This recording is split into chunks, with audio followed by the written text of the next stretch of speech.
நம்முடைய வாழ்க்கையில் வராமல் பாதுகாக்க வேண்டிய ஒரு மோசமான பழக்கம், யாரையும் வெறுப்படைய செய்யாதீர்கள். மற்றவர்களின் வெறுப்பை எந்த நிலையிலும் நீங்கள் சம்பாதி விடாதீர்கள். உங்களை வெறுக்கிற அளவுக்கு நீங்கள் நடக்காதீர்கள் என்று இஸ்லாம் நமக்கு ஒரு பாடத்தை நமக்கு கற்றுத்தருகிறது.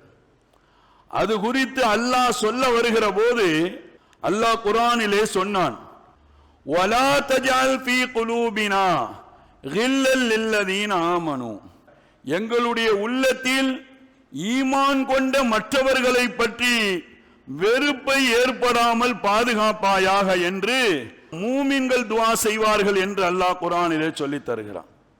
ஒவ்வொரு மூமினின் ஈமானுடைய அடையாளம் இதுதான் என்கிறான் அல்லாஹ்.